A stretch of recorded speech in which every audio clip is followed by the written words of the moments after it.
Hello，大家好，今日同大家睇一個藍天海岸嘅大兩房單位，呢個就係帶 L 型廳嘅設計。業主啱啱油完油同埋換過晒啲地板。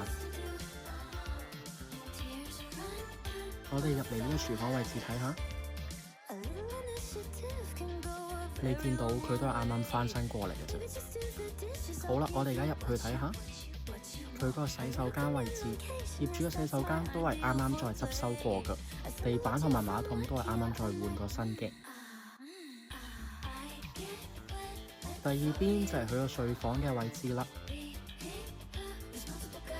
你見到都係啱啱油晒油啊，冷氣機佢都係換過一部新嘅。